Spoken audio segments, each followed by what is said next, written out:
A ver, si tuviéramos que pensar en uno de los grandes inventos de la humanidad, ¿qué diríamos? ¿La rueda? ¿El fuego? Pues hay uno igual de importante, la Constitución.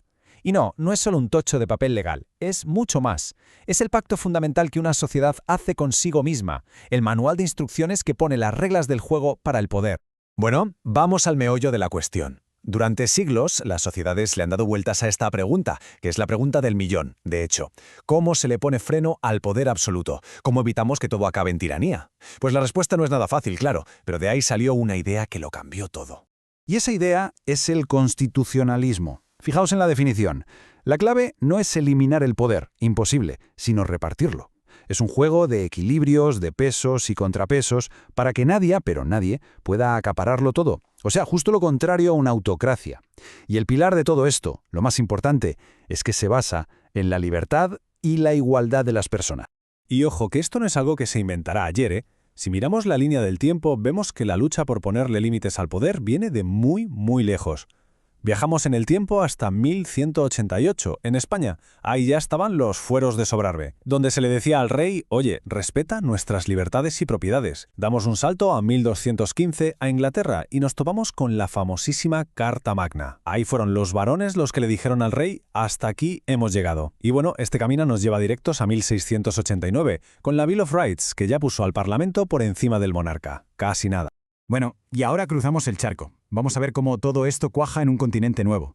Porque a finales del siglo XVIII, las ideas que estaban haciendo en Norteamérica se convirtieron en una especie de plano, un modelo a seguir para las nuevas naciones que estaban surgiendo. Como Argentina, claro. Mirad esta cita de la Declaración de Derechos de Virginia. Es que es potentísima. La idea central es, de verdad, revolucionaria para la época. Los derechos no son un regalo que te da el gobierno, no. Son algo que tienes por el simple hecho de ser persona. El Estado no te los da. Su trabajo es protegerlos. Este concepto, que la libertad va antes que la propia Constitución, es la base de todo el constitucionalismo moderno. Y claro, la Constitución de Estados Unidos fue la que llevó esta idea a la práctica. Venían de un fracaso, de una confederación muy débil donde cada estado iba a su bola. Así que dijeron, vamos a hacer algo que funcione de verdad, y diseñaron una república federal fuerte. Este paso, de la teoría a un sistema real y funcional, se convirtió en el espejo en el que se miraron muchísimas otras naciones que estaban buscando su propio futuro. Y con esto aterrizamos de lleno en Argentina. Después de la Revolución de Mayo de 1810, el país se metió en un camino, larguísimo y lleno de baches para conseguir tener su propia constitución. Y os adelanto que no fue ni rápido ni fácil. 43 años. A ver, pensemos un momento en esa cifra. Son 43 años, casi medio siglo. Eso es lo que tardó Argentina en tener una constitución definitiva desde su revolución.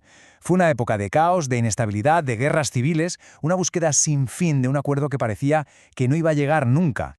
Y esta lista lo deja clarísimo, ¿verdad? Esa crisis fundacional de la que hablábamos. No fue una línea recta, ni mucho menos. Hubo reglamentos, constituciones unitarias que no llegaron a nada, pactos entre provincias. Cada uno de estos puntos fue un intento, un ensayo y error para encontrar la fórmula mágica que uniera al país. Refleja lo increíblemente difícil que era ponerse de acuerdo. Pero al final, después de tanto esfuerzo, llegó el día.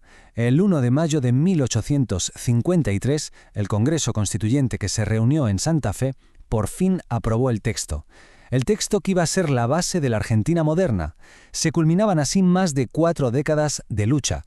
Vale, muy bien, ya tenemos la Constitución. Pero, ¿qué dice exactamente?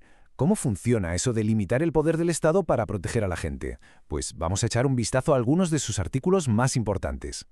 Empezamos fuerte con el artículo 19, que es una auténtica joya. Básicamente lo que dice es que hay una esfera de tu vida que es solo tuya. Lo que hagas en privado, mientras no molestes a nadie ni alteres el orden público, está fuera del alcance del Estado. Es una declaración brutal de libertad individual y de derecho a la intimidad. Seguimos con el artículo 17. La inviolabilidad de la propiedad. Y esto no es solo un tema de dinero, ¿eh? Es una barrera clave contra la arbitrariedad del poder. El Estado no puede llegar y quitarte lo tuyo porque sí. Para eso necesita una sentencia judicial basada en una ley. Se acabó el capricho. Y luego tenemos el artículo 18, que establece el debido proceso. Un principio básico de justicia. Nadie, absolutamente nadie, puede ser castigado sin un juicio justo. Y lo más importante, ese juicio tiene que basarse en una ley que existía antes de que se cometiera el delito.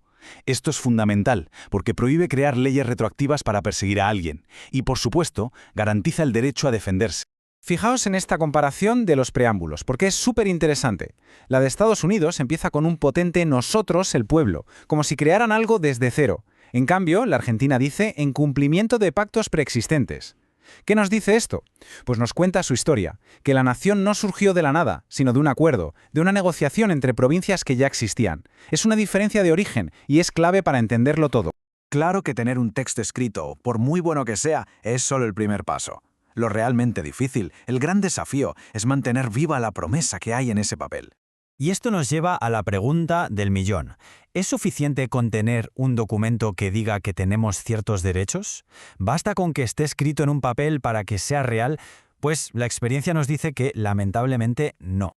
Hay un concepto para esto. Se llama mutación por sustracción. Suena complicado, pero es muy sencillo. Es cuando una ley existe en la Constitución, está ahí escrita, pero en el mundo real no se aplica. No tiene efecto porque nadie la hace cumplir o porque faltan las leyes para desarrollarla. El derecho existe, pero es como si no existiera. Letra muerta. Y en Argentina, el ejemplo del libro es el juicio por jurados. Fijaos, la Constitución lo menciona como un derecho y no una, sino 3 veces. Y sin embargo, pasaron más de 150 años sin que se implementara a nivel nacional. ¿Por qué? Pues porque el Congreso nunca aprobó la ley necesaria para ponerlo en marcha. Ahí lo tenemos, un derecho prometido en el papel, pero que en la práctica no existía. Así que para terminar, una constitución no es la meta, es el punto de partida. Es una promesa que una nación se hace a sí misma, y esa promesa necesita que estemos atentos, que actuemos constantemente para que esas palabras tan bonitas no se queden solo en el papel. Al final, la pregunta importante no es solo qué dice la Constitución, sino qué hacemos cada día para que esa promesa siga viva.